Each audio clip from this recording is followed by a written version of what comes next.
Hello, everyone. My name is James Sahungu, and today we have a special guest from Ghana. Welcome on board. My name is Charlotte Accra Metropolitan Area. I work for Ministry of Sanitation and Water Resources as a program manager, then also the capacity building coordinator for the GAMA Sanitation and Water Project.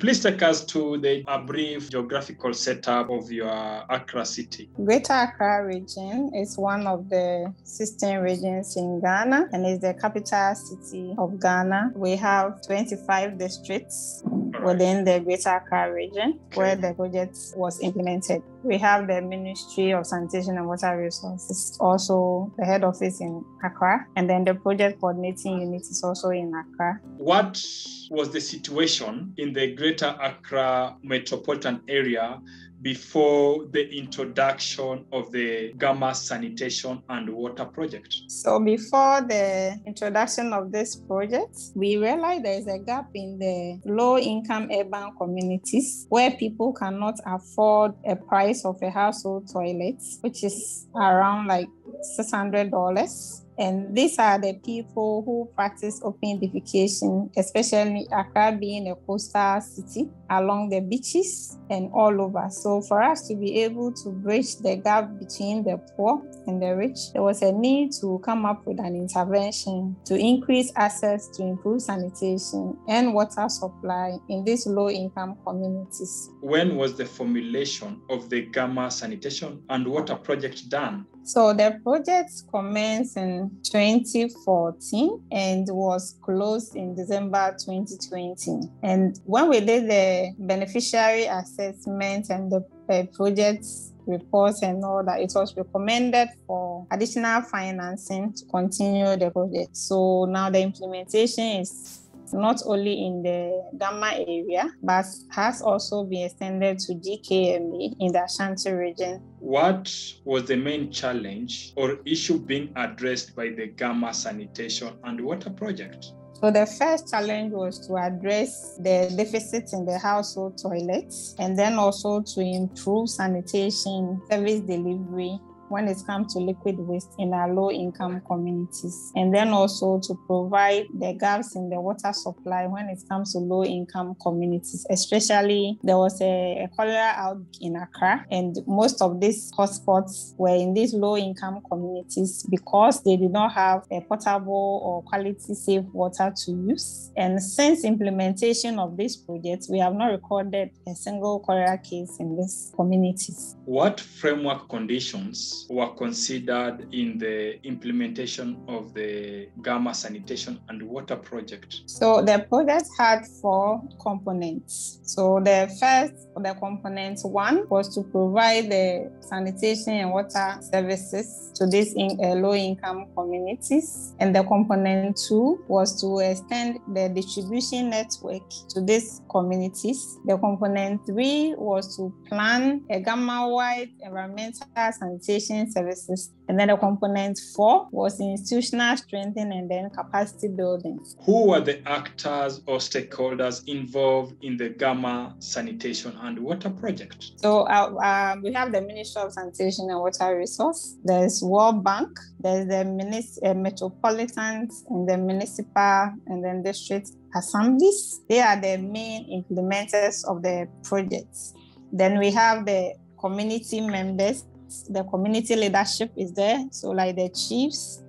We have the assembly members, the unit committee members, queen mothers, and the schools. We have the school children because the project goes with the behavioral change and communication strategy, which the kids were also part, and the schools within these communities and even outside were also provided with the institutional facilities. The media was also one of our biggest stakeholders for our success. We engaged them. We trained the media on how to report on sanitation, and it really did a lot of magic for us, for everybody coming on board and accepting the project. In a nutshell, what were some of the major activities that were involved in implementation of the GAMA Sanitation Project? So for the household toilets, we did have, we call them sub-project implementers. SPIs, or we will normally call them artisans from the communities that were trained. And we also exploit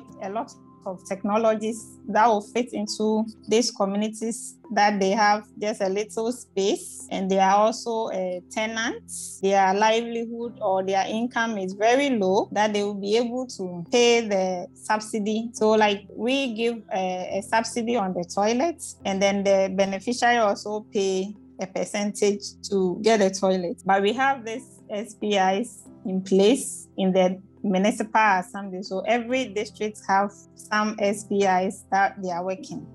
So the system is simple. We use mobile phones. We have call-out numbers. You can just call a number that you need a toilet, and they will register you. You can pay on a mobile platform. The SPI moves to your house and constructs the toilet for you. Then we have engineers on site who do quality assurance to certify that the toilet is constructed, is good, and it can be used. Then we pick the coordinates of that toilet on our Kobo platform. So we get details of every household toilet constructed. Then we do follow up 3 months. If the toilet, there's no defaults on it, then we can pay the SPI the full cost of the subsidy that the project is supposed to pay. So it was a subsidized toilet, but we integrated a lot of behavioral change concepts into it. So it's not just having a toilet, but also understanding just few hygiene protocols you have to do yourself. The entire family have to practice to keep the family safe. And then the drainage in these communities, the project takes full cost of constructing the drains to make sure that there's a kind of the sanitation or the whole environment is improved, and it can enhance their public health and then also their livelihood in these communities. So these are the approaches that we used to reach the people. Has the GAMA Water and Sanitation Project contributed towards mitigation and adaptation to climate change? Yes, we used the biodigester toilets, which in a way requires just a little space and a little water to use. And then the manure that we are also using it for composting. And the project collaborated with a treatment facility, which was already a private partner, who takes the sludge and use it for compost and then also for organic farming. And subsequently, we are going to put up more of such facilities to encourage the youth to engage in organic farming, and then also the production of compost to promote livelihood and all that. Through this project, that scarcity of water in some of these communities is no more, and the people are enjoying water 24/7 in a week. So in a way, some of the illegal means people were using, exploiting the environment for water and then sanitation service is limited, which in a way have impacts on the environment, and then the climate change is limited because now they have access to water and then they also have access to toilet facilities in their homes. What are some of the results and outcomes that can be attributed to this good practice of GAMA Water and Sanitation Project? So some of the key outcomes or the achievements from this project, we were able to provide over 33,000 toilets, benefiting over 230,000 people in low-income communities, which is a good sign that if we continue in this space, within the shortest possible time, we'll be able to close the toilet deficit gaps in our cities and then eliminate open defecation. And then on the water part, we're able to provide about 282 kilometers of pipelines, and then over 10,000 new pipe connections in homes. And during the COVID, we realized it was a very good intervention because some places that we have not reached, we need to send tanker service every day to these communities to service them. And also we look at the schools. There's a data that shows that girls miss 5 days in a month of school, because when they are menstruating, there's no toilet facility in their schools to change. So we came up with a concept of providing inclusive and gender-conscious, disability-friendly toilets. So even if the child is disabled, there's a disability cubicle, there are rails, there are ramps that they can comfortably use.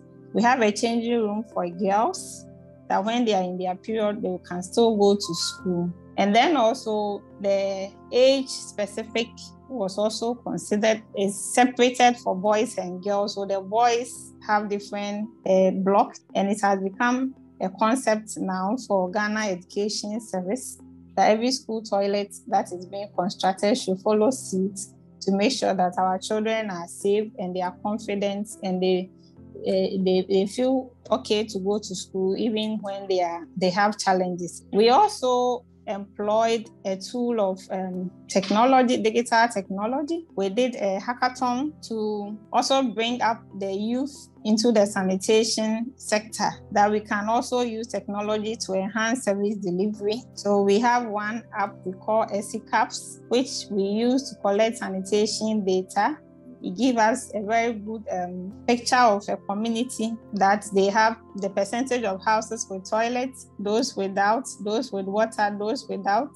It captures solid waste data, hygiene, and all that. So it gives the district assemblies to plan very well for these communities and how much funds they need to allocate to the various communities and the kind of interventions that the communities need. Then we also got another app we call iTespo. That is like a toilet Uber in the comfort of your home.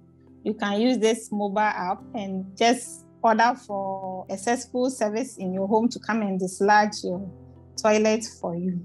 We have volunteers in the communities, assembly members, unit committee members who engage their people.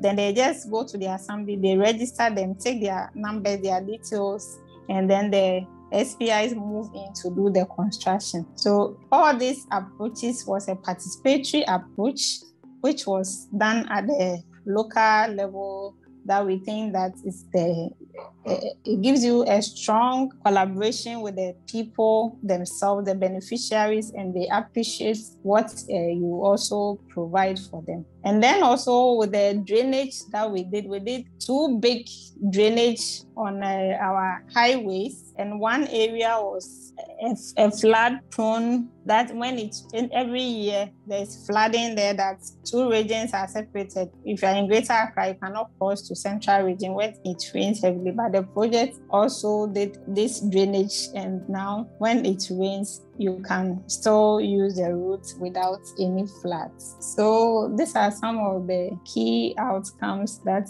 we achieved through the implementation of this project. What are the main lessons learned in course of the GAMA Sanitation Water Project implementation? We have realized that low-income communities want to have the facilities at the household level, just like we have in our affluent communities. Normally, we assume that they should use communal service because their residents are not permanent residents. And then on the operation and maintenance of the school facilities, we realized was a big challenge for most of the schools, because they will have to pay water bills, they'll have to pay janitors for cleaning and all that, and then the consumables.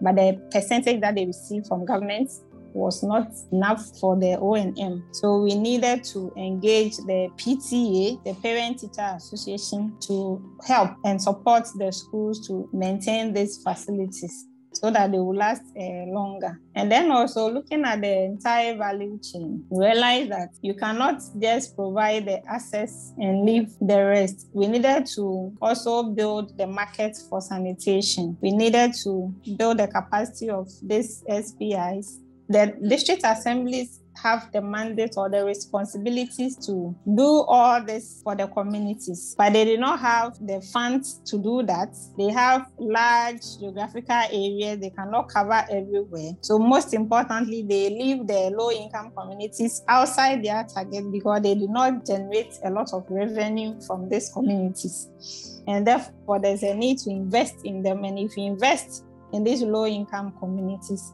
It reduces you some risks, some disasters, and some burdens as they always face. What are the lessons learned more specifically to gender concerns? One of the critical ones that we focused on was the house ownership and then decision making. So for instance, when you are registering a house for a household toilet and the man is not there, the husband is not there, the woman would, even though a woman needs a toilet, but the woman would say, my husband is not around, therefore I have to wait for my husband to come before we take that decision and all that. So we have a social development expert on the project.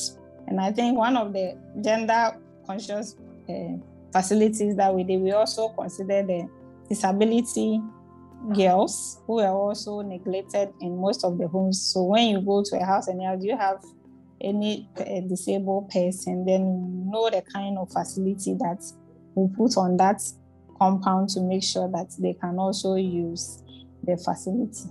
Conclusively, what's your parting shot in regards to this GAMA Sanitation and Water Project? I think it's an opportunity for us to provide the basic services that our low-income urban community needs to make their life worth living. Because if we are able to do that, then we'll have a clean environment, a clean agenda concept. We cannot clean some parts of the city and leave some parts to be on their own. So for us to be able to achieve our clean Ghana agenda or our clean city agenda, we need to include the low-income urban communities and then support them with funds to be also to enjoy the sanitation services that the other people are enjoying.